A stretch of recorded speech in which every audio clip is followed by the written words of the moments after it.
Hello, and welcome to Change the Face of Yoga, teaching toddlers through golden oldies. I'm very excited to be talking to lots of yoga teachers who will explain their passion for teaching yoga to students with different ages, physical fitness levels, wellness levels, and different goals. They will explain the benefits of yoga for these students and will be including teacher tips and pose modifications.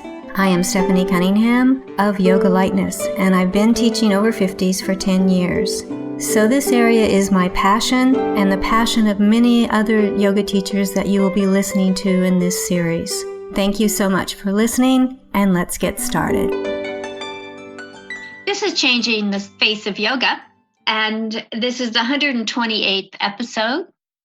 My guest today is Christa Fairbrother, and we're going to talk about something that we've never had on the podcast before, and that's about Aqua Yoga. And I find this very fascinating. I tried it once teaching it. I was really pretty awful at it. So I'm really looking forward to talking to Christa about things that you should do for your students when you're guiding that kind of yoga class. So welcome, Christa. Christa has been living with arthritis and teaching yoga. She believes they are integrated.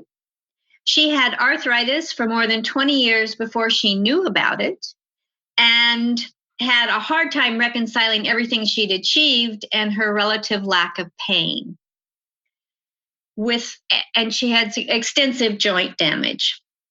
She gave her lifelong yoga practice the credit and now helps other people get more comfort in their joints and use the tools of yoga to manage their health. Aqua Yoga is her focus because it is kind to people's joints and is so accessible.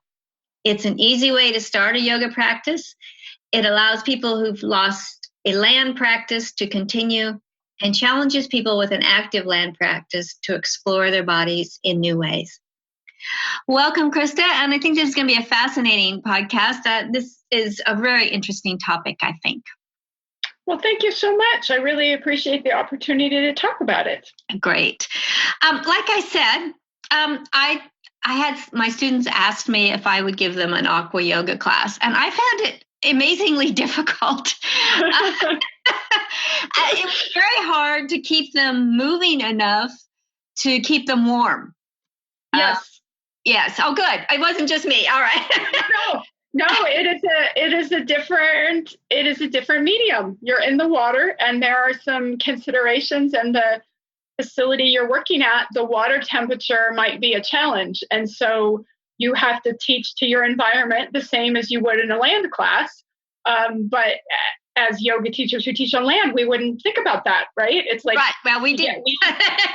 We put somebody in a posture and we get 5 minutes and we get to talk to them, and with yoga philosophy and intention and breath.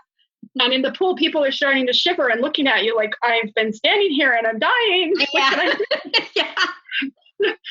So it is not aerobics. And that's a concern I get, from yoga professionals is, well, how is this really yoga? You're getting in the pool and, you're maybe moving around, and that's maybe not mindful. It's not grounding. There's no yoga philosophy. How do you incorporate breath work? I hear different concerns from people. And those are all valid concerns that we do manage as teachers. And we do, at least the way I teach and the other professionals I know, really do try to stay true to the lineage and practice of yoga. It's just that we're doing it in a different medium of water, which means you might have to approach it a little differently to keep people warm. Yeah. I realized that, and when I got in the middle of the class, that I, should have prepared a bit better because I really wasn't expecting that. And I was up on the side, so I wasn't getting cold. But sure, you're getting warm because you're working on the pool deck. Yeah, you're like, what are you talking about? I'm sweating up here. Yes. So, what does an Aqua Yoga class look like? Yes. So great question. I'll just round out the temperature thing by saying if you're in 80 would be the end range of like, really, what's too cold? And then all the way up to 90 is, especially you mentioned in the intro how I have arthritis and I work with people who have arthritis. If you have the choice to work in a therapy pool, which is like that 90-degree temperature, that's really great. So on average, for most people, there are some considerations where that can be, have to change a little bit. That's a great temperature. So I don't know what you were working at. If you were at 76 degrees, that's why everybody was shivering like crazy. I don't think it was heated at all. So it was. Oh, there you go. Yeah. So you were struggling. So in like it's a typical Aqua Yoga class that, that temperature can be a consideration in terms of the pacing. But how I like to format a class is we do like some big body moving to warm up. So that what is big body moving? That could be like walking forward and then backwards and then taking it in stripes and then to the side and then start to integrate some arm movements with that. And I like asymmetrical movements because of what it does for our neural networks and stuff. So you're maybe stepping with your right foot while you're moving your left arm in a different direction. So that's just, it gets us mindful. It gets us moving, right? Mm-hmm. Also keeping in mind people who come to aquatics classes, and I think this is a little more true than some of the traditional yoga classes, is people like that social element. So if you give people a few minutes to kind of get their chatting out, so to speak, it helps with that. And then we always come into mountain pose and talk about, well, what is mountain pose? My students are mostly new to yoga. They might be new to aquatics. So they're really beginners. So, you have to start, okay, well, I like to say it's yogi home base, right? Because we come into it and we come out of it. And so we talk about, well, what is mountain pose? And then we warm up our spine. So we take our spine through the 6 ranges of motion, a twist to each direction, and then a side stretch to each direction, and incorporating some sort of gentle back arc. And then the forward fold, that would be that 6th range. We do so much of it in our lives, and it is a little hard to incorporate into the pool because nobody wants to get their head wet or do inversions, right? So forward fold is not like what we would do in a land class, but there's somewhat an element of hip flexion there. So that would be kind of like the base. That gets us into about 15 minutes of practice. And then from there, it would be predominantly standing postures, perhaps in flows, meaning like, a sun salutation can be done in the water. Mm-hmm. And then we would finish off with just a kind of like relaxing transition pose that works with the theme of the day, and then going into a floating meditation. I like floating meditation. Yes, floating meditation is awesome. Yes, tons of noodles. It's like, it's not a bath party because you don't have a pool floaty, but you can give yourself, like 6-8 noodles if you want, and then it feels like it. Okay. So that's kind of like the structure of the class. Most aquatics classes are about 45 minutes because another feature of working in the water that we don't deal with on land is you've got the hydrostatic pressure. So that's that feeling, when you get in the water and you feel almost like you're in a sock and everything's pressing in on you a little bit. Yeah. Makes your kidneys more efficient. So that's why everybody has to go to the bathroom when they get in the pool. Oh, is that why? Yes. That's why. Yes. Everyone always nods. It's like, oh, I thought it was just me. Yeah. That's right. So perhaps like with a younger, real fit audience who's used to being in the pool, they can take about an hour. But frankly, that's why most aquatics classes are 45 minutes. And that's considered best practice for that. So it is a slightly shorter class than, if you're a teacher and you're used to working in an hour and 20-minute format, it is considerably shorter. But as you addressed, you've got the issues of keeping people warm, and you've got this hydrostatic pressure. People, need to get out of and use the bathroom, as well as you don't realize that working in the pool is actually kind of dehydrating because of that hydrostatic pressure. And if you're working hard enough, I wouldn't say Aqua Yoga does this to us, but some of the other aquatics disciplines, you're actually sweating in the water. You just don't feel it. So if you're working in the water for an hour and 20 minutes, you're starting to get dehydrated. Mm-hmm. So that's why we keep the classes a little shorter. Okay. So that's kind of the structure. We'll probably talk about props, but depending on what props we're using, that obviously impacts the postures and the pacing and things like that. But that just gives you sort of the general backbone of an idea of how I would teach it. Okay, great. Well, let's go on to props since you mentioned them. Obviously, noodles are important. Noodles are important. About the only land prop you're not going to, I guess there's two. Blankets and bolsters don't work out real well in the pool. No. Yeah, so anything that gets wet, right? But we've got the pool noodles, and it's amazing what you can do with pool noodles. And I actually use pool noodles in my land yoga classes too, because I enjoy them so much. It's in a different way, but they're great, cheap props. They're only $1 at the dollar store, and you can do so much with them. So I love them compared to, we just mentioned blankets and bolsters and what the investment and weight of those is, as a yoga teacher.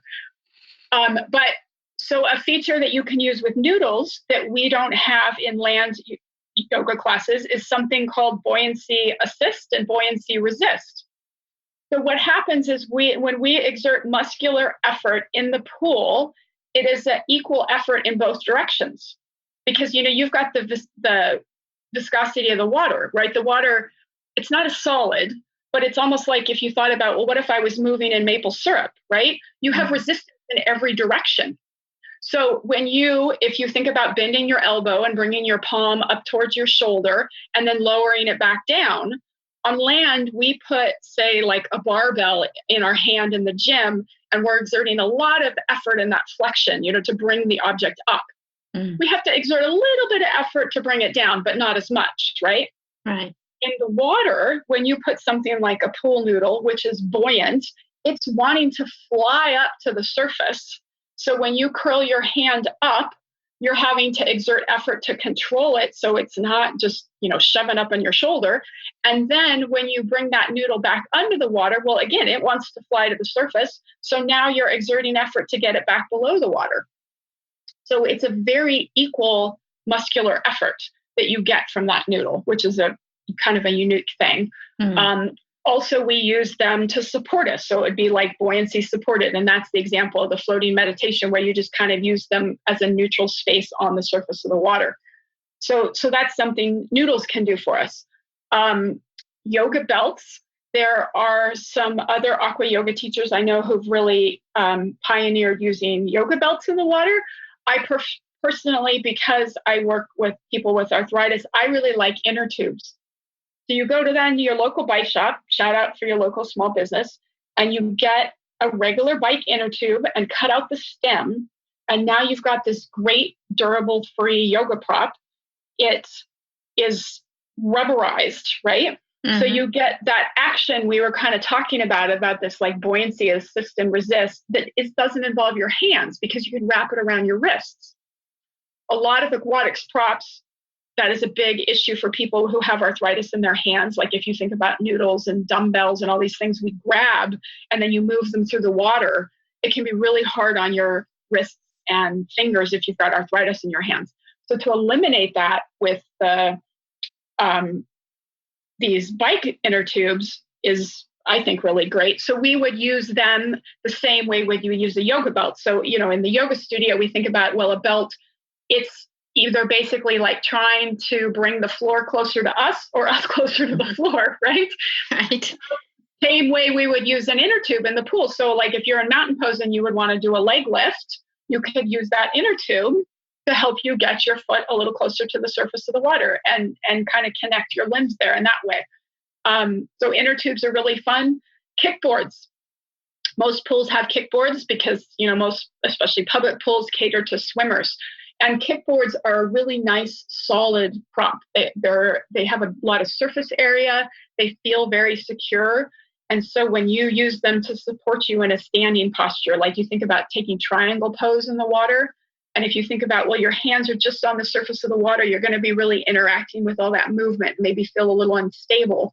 But if you put a kickboard under one hand, it almost like gives you this little platform to work against. So those can be a real nice prop. And so those are the three, in addition to the aquatic barbells or dumbbells, whichever you want to call them, that people think of for like aqua aerobics. I do incorporate those in my classes from a yoga perspective as well. Those are a real traditional aquatics prop. But those are the four main props I use most often. Okay. No, that's interesting. It really is. Do you also, I mean, I would assume it would be, the breathing would be very much the same in the water. I mean, just being really aware of your breath and that kind of thing. Or great question. Yes, it is the same in the sense that you can teach the same perspectives of, yes, mindfulness and being aware of your breath. But we already talked about the hydrostatic pressure. So the ideal height to do aqua yoga at is about mid-chest height. So if you're thinking about, well, your body is at kind of at mid-chest height, that's basically kind of bisecting your lungs. It's, if anything, you have a little bit more lung out of the water, right? But your full diaphragm is under the water, for example. And since we've got that hydrostatic pressure pushing in on us a little bit, we have to exert more muscular effort to breathe. So it can be a very powerful pranayama practice in that you're really building your breath capacity. And then also in that same capacity within aquatics, because there is that pressure, sometimes people who live with anxiety or breathing issues like COPD, they'll really struggle because of that pressure that you wouldn't have on land. So there's some slightly different considerations, as well as it can impact you in that it helps you kind of build your breath and build a potentially stronger pranayama practice, because you really feel that inhalation and exhale interacting with the water. Yeah. Yeah, I hadn't thought of that, but that makes a lot of sense. You said that you had arthritis undiagnosed for 20 years. Yes. And that one of the reasons that you're doing aqua yoga is because you believe that it's really good for people with arthritis. And I can see that, because it certainly wouldn't impact their joints like being on land might. Do you have a lot of people with arthritis that find this a really easy entrance into yoga? Yes, definitely. So when we talked about that mid-chest height, for example, that we're working at, when you're at mid-chest height, you're offloading approximately 70% of your body weight.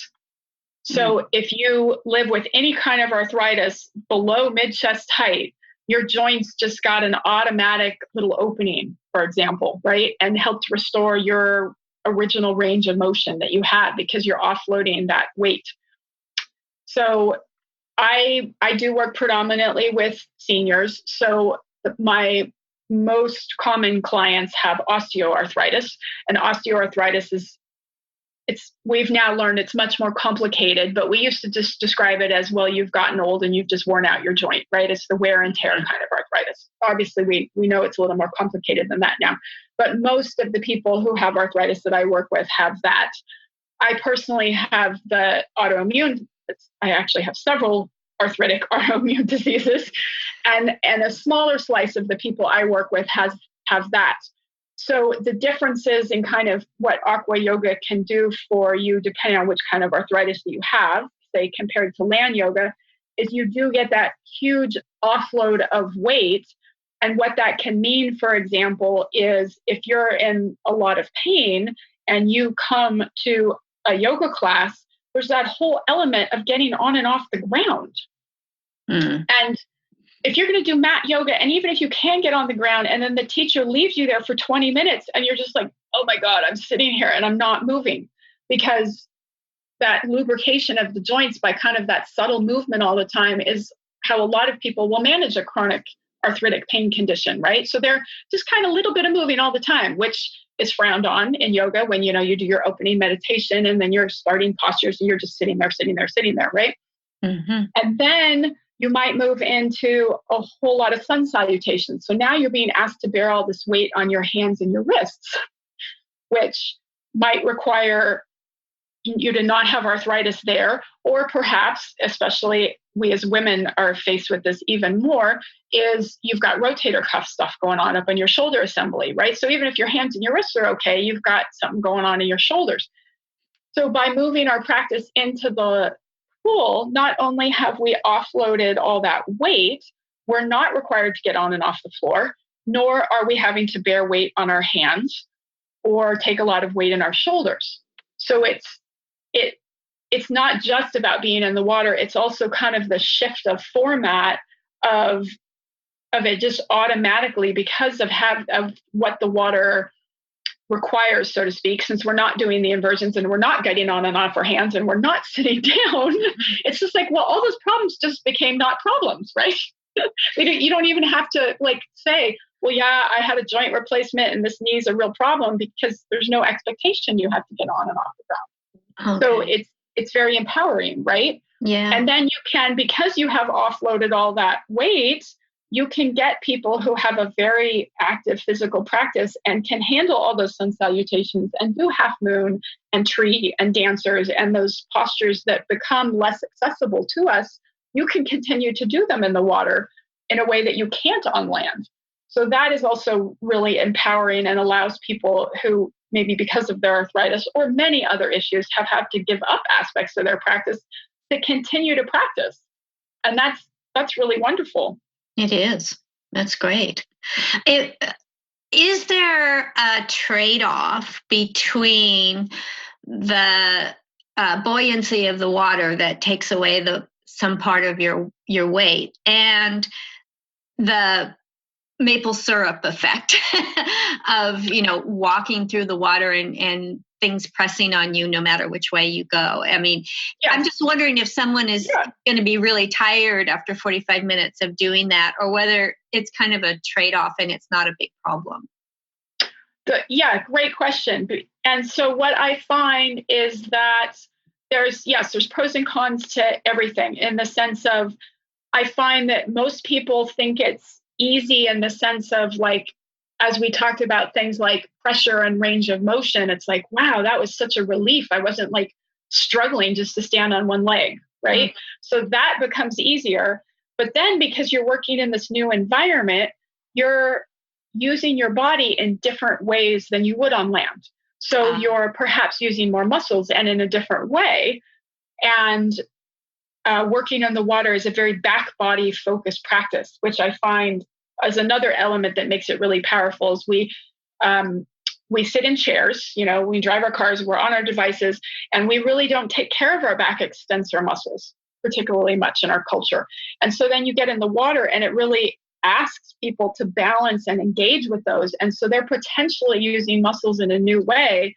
So what I often hear, like the most common thing I get is like, wow, that was a lot harder than I thought it was going to be, because it took so much balance, but I could do so much stuff that I can't do on land.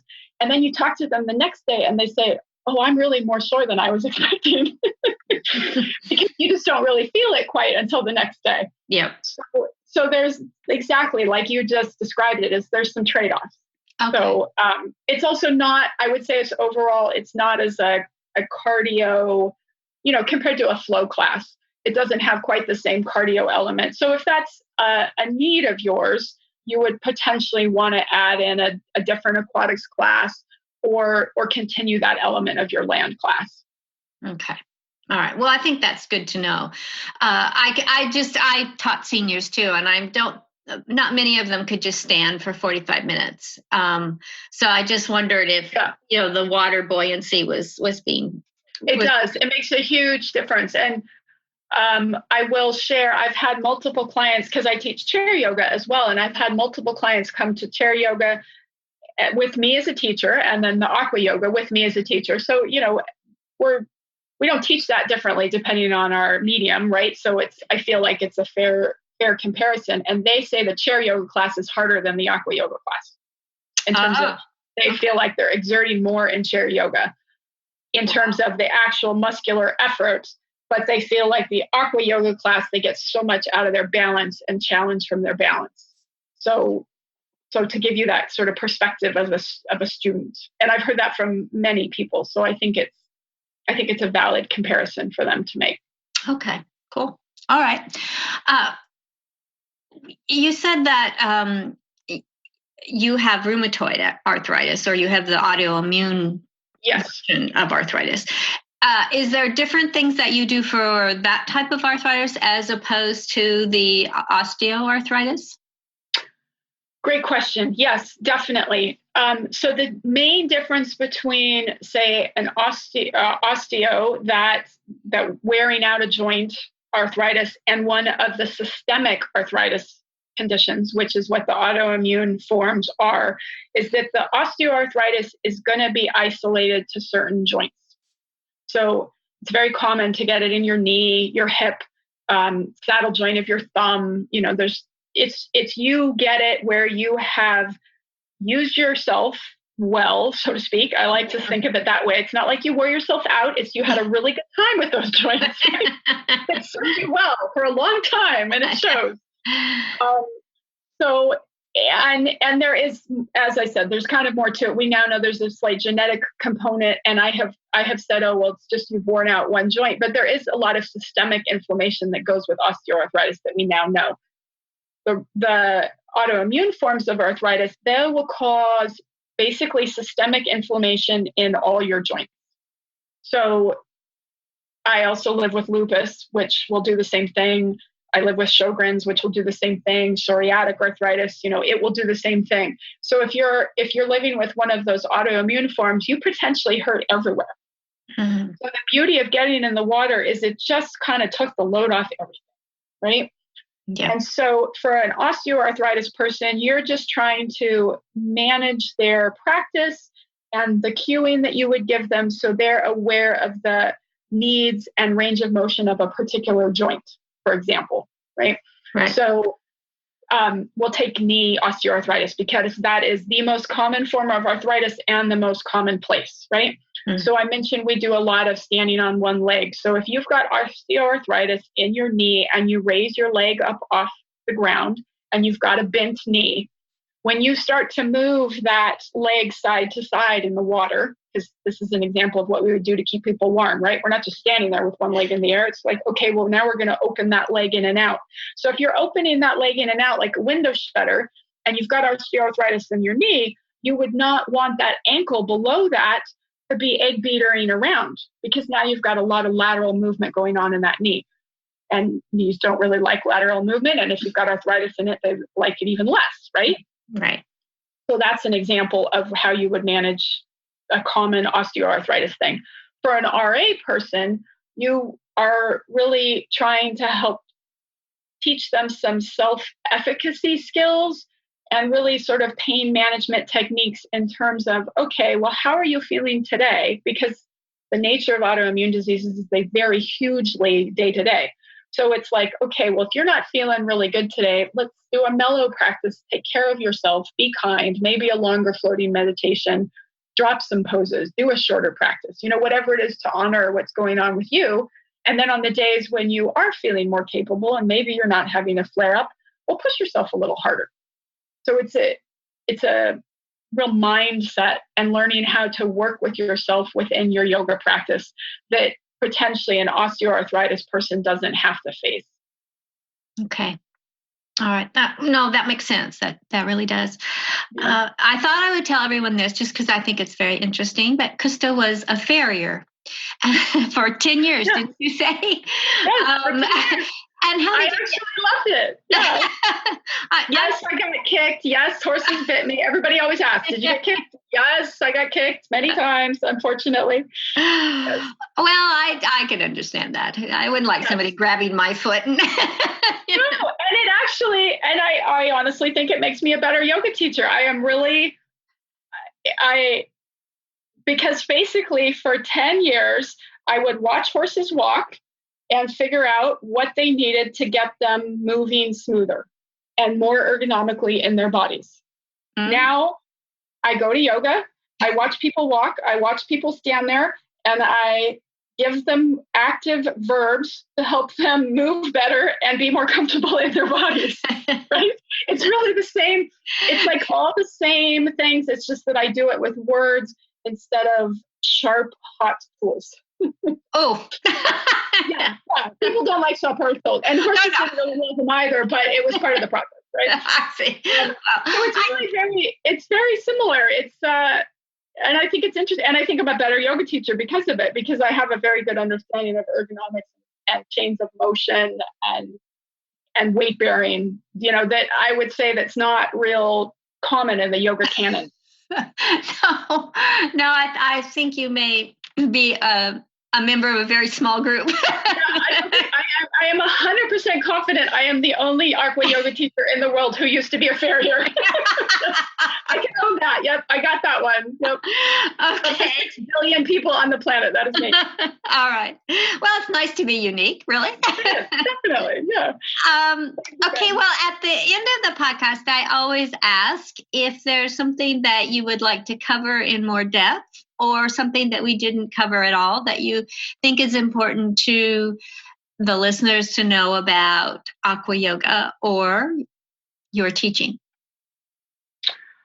I would just like to share that it's a real new modality within, I would say that it's still very much within the tradition of yoga. So if you heard this and you're like, wow, I don't know, that sounds like goat yoga or beer yoga or something, I would just really encourage you to go try it. So I'm assuming all your listeners are yoga devotees, right? That's why you would listen to a yoga podcast. So you have a strong yoga practice already. So just take it to the pool sometime and experiment with what you already know and see what you get out of it. And one of the things I think that is most powerful in working in the water, and it has made me a much better teacher of teaching on land, is, when we work on land, we've got that little mat and we're just obsessed with our little mat. And all we do is work in the sagittal plane, right? It's just front to back. But when you get in the pool, you have 360 degrees. You can move in any direction. So what are you going to learn about your practice and your body and yourself if you move in every direction and you kind of liberate yourself to maybe take the traditional form of yoga, but maybe add in a diagonal or a curve, right? No yoga god will strike you dead. What are you going to learn about your practice and yourself if you try some of these new things? So that's what I would just really kind of leave everybody with, is just don't knock it till you try it. Okay. All right. That sounds good. I want to give Christa's contact details. Her email is Christa@ChristaFairbrother.com. And her website is ChristaFairbrother.com. And I don't know, I have to look here. Her Instagram is Aqua Content Yogi. And her Facebook is also Aqua Content Yogi plus Christa Fairbrother. So if you would like to explore a little bit what Christa's been doing and learn a bit more about it, I'm very tempted to go out and try Aqua Yoga class, actually. I would like to say, though, that I think it's really, having taught seniors, I think it's a really nice, accessible way for them either to start yoga or as perhaps their bodies become more fragile or perhaps less physical, maybe, or they can't move as well as they did. I think it's a really great way to get them still into yoga, because most of them, if they stay with you, really love yoga and they want to continue. So I think that should be said. This sounds like a great accessible type of yoga for older people and for people that may have some other kinds of chronic pain. Yes, it's very, very accessible. I have worked with people with a diverse range of challenges, and I have to say the only thing that's been really hard is if somebody is hard of hearing to the point of being deaf, because that's just becomes a safety concern in the water. And working in the water, we do have some safety concerns we don't have on land. You're not going to the odds of you dying on your mat are pretty rare, right? You might have a heart attack per se, but in the pool, we're in a pool. It's you have to remember that safety concern. And so that is, I've worked with amputees, people who use walkers are real regular in my classes. It is very accessible. And if you're blind, that's okay. But the hearing is the one that it's the only trouble I've had with just safety. So, and if you think about what aging is from like a Eastern medicine, Chinese medicine, Ayurveda perspective, is aging is kind of a drying process. We're kind of drying out. We're getting a little brittle. And so to get us back in the water helps us really kind of lube us up and return us to that environment that we were born out of, Mm-hmm. And so it does definitely keep us limber and flexible. Okay, great. Well, thank you so much, Christa. I really enjoyed this. Lots of great information. And like I said, if I can find one, I might go try an Aqua Yoga class. Yes, yeah, or just try a nice warmer pool and take yourself in. And That's an idea too. Yeah. Yes. Okay. Well, thank you so much. Thank you. I really appreciate it.